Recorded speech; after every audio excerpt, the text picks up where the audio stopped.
नमस्ते, मेरा नाम है अमित कुमार झा और आज बात करने जा रहे हैं कि पहलगाम में आतंकी हमले के बाद कैसे हमारे देश में अभी तक शोक की लहर फैली हुई है, लेकिन इसके बावजूद विपक्ष का जो घिनौना चेहरा है या फिर कहें कि असली चेहरा है वो निकल के सामने आते जा रहा है। इसी विषय पर चर्चा करने जा रहे हैं, लेकिन चर्चा की शुरुआत करने से पहले आपसे एक ज़रूरी बात कहना चाहेंगे कि अगर आपको सच सुनना पसंद है और चीज़ों को सरल शब्दों में समझना पसंद है तो जितना हो सके उतना आर्थिक सहायता करें और सच को इसी तरह से मजबूत करते रहें। तो पहलगाम में आतंकी हमला जो हुआ वो कैसे हुआ इसका ज़रा संक्षेप में जान लेना ज़रूरी है, क्योंकि इसी से विपक्ष की घिनौनी राजनीति भी जुड़ी हुई है। तो पहलगाम ये इलाका जो है काफ़ी ऊंचाई पर है, काफ़ी जंगल है, वहाँ उसको मिनी स्विट्ज़रलैंड भी कहा जाता है। तो क्योंकि वहाँ कभी हमला हुआ नहीं था, जनरली वो शांत इलाका है, तो वहाँ आर्मी और पुलिस के लोग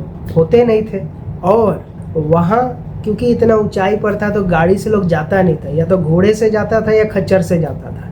तो इसी का फ़ायदा उठा के जंगलों में से 3 आतंकी आए और उन्होंने आर्मी जैसी ड्रेस पहनी हुई। तो लोगों को लगा कि शायद आर्मी वाला होगा, लेकिन जैसे वो आया सीधा गोली चलाने लगा लोगों पर। तो बहुत से लोग घायल हुए और बहुत से लोगों को पकड़ पकड़ के उनका नाम पूछा, कलमा पढ़वाया और बहुतों का नंगा करके देखा कि खतना हुआ है कि नहीं, और जिसका नहीं हुआ है वहीं पे गोली मारा।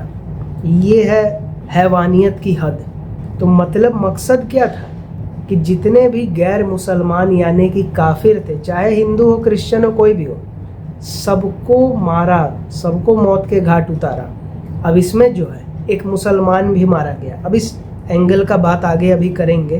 तो ये घटना के बाद सारे दुनिया के जो लीडर हैं, चाहे डोनाल्ड ट्रंप हो, पुतिन हो, सबने इसकी निंदा की और कहा कि हम भारत के साथ हैं। प्रधानमंत्री मोदी ने भी कड़ा बयान दिया कि जितने भी आतंकी हैं किसी को छोड़ने वाले नहीं हैं। और सिर्फ बयान ही नहीं दिया, कड़ा एक्शन भी लिया कि पहले तो पाकिस्तान का जो दूतावास है उसको बंद किया और सारे राजनयिकों को 7 दिन के अंदर भारत छोड़ने के लिए कहा। फिर जितने भी पाकिस्तानी जो वीज़ा के तहत आए थे भारत में, उन सब का वीज़ा रद्द किया गया और 48 घंटा में देश छोड़ने को कह दिया गया। और अमित शाह ने तो ये भी कहा कि बाकी और तरीक़ा से भी कोई पाकिस्तानी कभी यहाँ है, चाहे वो लीगली या इलीगली, किसी भी तरीक़ा से, तो सबको ढूंढ ढूंढ के देश से बाहर करो, जो प्रोसेस चालू हो चुका है। और सबसे बड़ा फैसला कि सिंधु जल समझौते को रद्द कर दिया जो 1960 से चला आ रहा था। तो पाकिस्तान को जो पानी यहाँ से जा रहा था उसको रोक दिया। तो बूंद बूंद का वहाँ लाले पड़ जाएंगे, क्योंकि इस सिस्टम पर पाकिस्तान बहुत निर्भर था खेती के लिए और भी बहुत कामों के लिए। और इस हमले के बाद सरकार ने जितने भी आतंकी छुपे हुए हैं कश्मीर में, सबको ढूंढ ढूंढ के मार गिरा रही है। और 3 आतंकी में से एक का घर पता चल गया तो उसको आईईडी से, बम से ब्लास्ट करके उड़ा दिया। लेकिन उसका घर वाला क्या बोल रहा है, अगर मेरा भाई दोषी है तो उसको सज़ा होनी चाहिए। और वाह, आतंकी है तुमको पता ही नहीं है। मतलब जिहाद पूरा कश्मीर में अभी तक फैला हुआ है और बड़ा सुप्रीम कोर्ट चुनाव कराने चला था। ये देखो हाल। तो बड़ा बयान आया, कड़े फैसले हो रहे हैं। तो इसमें होना क्या चाहिए था कि देश के विपक्ष को भी सरकार का साथ देना चाहिए था, क्योंकि ये मुश्किल की घड़ी है। ये जनरल कोई पॉलिसी नहीं है जो कोई पक्ष कोई विपक्ष, इसमें साथ होना चाहिए। जैसे इजराइल में हमला होता है सब लोग साथ होता है, लेकिन इजराइल और भारत में फ़र्क क्या है कि वहाँ वोट बैंक की लड़ाई नहीं है, यहाँ वोट बैंक की लड़ाई है।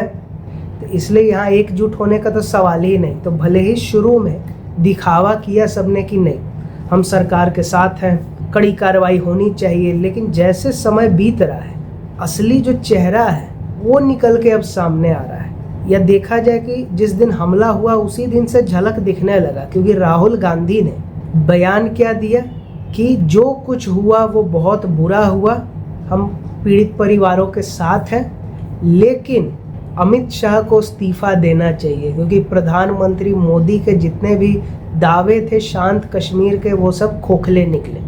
मतलब अभी हमला हुआ नहीं कि उसी दिन बयानबाजी शुरू। ये तो घटियापन का पहला हद है। दूसरा हद पे आते हैं, वो है संजय राउत के बयान। हमला के तुरंत बाद ही उन्होंने भी यही कहा कि अमित शाह देश का सबसे नाकामयाब गृह मंत्री है, इसको और प्रधानमंत्री मोदी दोनों को इस्तीफा देना चाहिए। ये समय है देश के साथ खड़ा होने का। सवाल हफ्ता 10 दिन महीना बाद भी उठाया जा सकता है, ऐसा थोड़ी है कि मुद्दा खत्म हो गया, लेकिन नहीं, हमला होगा उसके 1-2 दिन के अंदर में ही, और राहुल गांधी ने तो उसी दिन सवाल उठा दिया।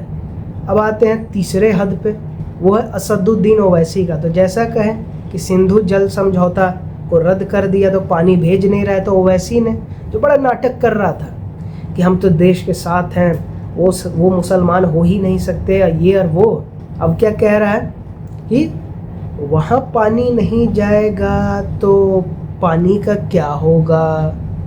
तुमको क्या लगता है कि पानी रोक दिया तो कि जम्मू कश्मीर में बाढ़ आ जाएगा क्या पानी के बहाव रोकने से? मतलब सरकार ने ये सब पहले से सोच के ही रखा था कि कभी ना कभी रद्द करना ही है। अब ये ऐसा संयोग बना तो ये फैसला लागू हुआ, तो सरकार को पता है कि कहाँ पानी को डाइवर्ट करना है। लेकिन इसमें भी ऐसे सवाल उठा रहा है कि जैसे बाढ़ आ जाएगा, पानी रोक दिया। और घिनौनापना का जो हद, जो सबसे ज़्यादा ये वीडियो बनाने का जो मकसद भी था, वो यही था कि राहुल गांधी के जीजा जी रॉबर्ट वाड्रा ने ऐसी बात की, खून खौल उठता है मेरा सुन के। वो ये कि प्रधानमंत्री मोदी के शासन में देश का मुसलमान इतना ज़्यादा प्रताड़ित और लाचार है कि इस वजह से मुसलमान को ये हमला करना पड़ा। मतलब जस्टिफिकेशन कि लोगों को मारा अपना फ्रस्ट्रेशन निकालने के लिए, क्योंकि मोदी से इतना परेशान है। और जो वो कहे थे कि मुसलमान एक मारा गया हमले में, तो वो मारा क्यों गया? वो इसलिए नहीं कि सबको मार रहा था तो मर गया, नहीं, मारा गैर मुस्लिम को ही, लेकिन क्योंकि वो एक सच्चा मुसलमान निकला। जो फिल्मों में बातें होती है वही है कि मतलब मजहब से बड़ा इंसानियत। तो वो घोड़ा वाला था, वो गया बंदूक छीनने तो उसको मार दिया, लेकिन बाकी घोड़ा वाला और खच्चर वाला को तो नहीं मारा। कहाँ गई कश्मीरियत, कहाँ गई इंसानियत? हो गया, क्योंकि ज़्यादातर तो डरपोक निकला और बहुत सारा आतंकियों का मददगार निकला, फ़ोन करके बात कर रहा था, सब स्लीपर सेल एजेंट था। और वही जो मुसलमान मरा उसको ले जम्मू कश्मीर के सीएम उमर अब्दुल्ला और बाकी और विपक्षी लोग कह रहे हैं नहीं नहीं, ये धार्मिक हमला नहीं ना था, धर्म के आधार पे नहीं था, आतंकियों का मजहब नहीं ना होता। देखो एक मुसलमान को भी मार दिया। मुसलमान को मारा इसलिए क्योंकि बंदूक छीन रहा था, नहीं तो उसको भी नहीं मारता, क्योंकि बाकी मुस्लिम को कहाँ मारा। तो इसलिए ये एक धार्मिक हमला ही था, धर्म को देख के ही मारा गया, काफिरों को मारा गया। तो इसलिए आतंकवाद का धर्म होता है और उसे जिहाद कहते हैं, सीधा बात है। लेकिन भारत सरकार को इन सब बातों से कोई मतलब नहीं है, क्योंकि जो भारत सरकार को कार्रवाई करनी है वो कर ही रहा है, आगे तो और बहुत कुछ करेगा। लेकिन कितना भी कुछ करे ना करे, पाकिस्तान जो है एक कुत्ते की दुम की तरह है, हमेशा टेढ़ा का टेढ़ा ही रहेगा। हमला करेगा, कुछ दिन शांत रहेगा, फिर टेढ़ा हो जाएगा, क्योंकि जिहाद भरा है। बिना वो मरे या बिना उसको ऐसा सिचुएशन में डाले कि उसको फंडिंग ही ना मिले, कुछ कर ही ना पाए, तब तक वो नहीं सुधरने वाला। तो इसलिए सिर्फ 3 ही चीज़ होगा तभी ये हमले रुकेंगे, नहीं तो कभी रुकने वाला नहीं है। तो पहला है कि जो न्याय व्यवस्था में सड़न है, जो करप्शन है, इसको रोके सरकार, NJAC लाए, ताकि हर बैकग्राउंड के जज रहे और भाई भतीजावाद खत्म हो। तो इस वजह से आतंकवादी और उसका साथ देने वाले लोग बेल ना मिलते रहे सबको, या सालों साल केस ना चले, टाइम से सज़ा हो, कड़ी सज़ा हो, जो डर का माहौल बने जिहादियों के बीच। दूसरा कि पाकिस्तान के 4 टुकड़े हों। अफ़गानिस्तान लड़ ही रहा है एक अपना हिस्सा लेने के लिए, बलूचिस्तान आज़ाद देश होने के लिए लड़ ही रहा है, भारत की कोशिशें जारी ही है POK अपने में शामिल करने के लिए, क्योंकि वो भारत का ही हिस्सा था, वो तो पाकिस्तान ने कब्जा लिया है। तो जो चौथा हिस्सा बचेगा, छोटा सा एक पाकिस्तान, वहाँ इतना रिसोर्सेज नहीं है उस हिस्से में जो आतंकियों को पाल सके, तो ऑटोमेटिकली फंडिंग घटते जाएगा। फंडिंग घटेगा, जिहाद घटेगा, तब पाकिस्तान पे आसानी से कार्रवाई भी किया जा सकता है। लेकिन अभी इस स्वरूप में तो फाइनल फैसला होना बहुत मुश्किल है, जो कि बाकी यूट्यूबर नाच रहा है कि अब तो मोदी आखिरी फैसला लेंगे। ये सब फर्जी बात है। जब तक टुकड़ा नहीं होगा कुछ नहीं होने वाला। और तीसरी बात, जब तक आप और हम जैसे लोग सही लोगों को वोट नहीं देंगे तब तक ऐसे ही बचाव होते रहेगा। राहुल गांधी को देखा, संजय राउत को देखा, ओवैसी को देखा, और एक और जो राजनीति में आना चाह रहा है रॉबर्ट वाड्रा को देखा। तो ऐसे लोगों को और ऐसी विचारधारा को अगर आप वोट दोगे तो ऐसे ही आतंकवादियों को वो लोग प्रश्रय देते रहेंगे, ऐसे ही सपोर्ट करते रहेंगे डायरेक्टली इनडायरेक्टली। तो इसलिए 24 में गलती हो गया, 29 में नहीं होना चाहिए। तो वीडियो पसंद आया तो लाइक करें, नहीं आया तो तब तक देखें जब तक पसंद ना आए, उसके बाद लाइक करें। वीडियो ज़्यादा से ज़्यादा लोगों तक शेयर करें ताकि सबको पता चले कि पहलगाम आतंकी हमले के बाद जहां देश सदमे में है वहां विपक्ष का कैसे घिनौना राजनीति चालू हो चुका है, जो कि और बढ़ने वाला है।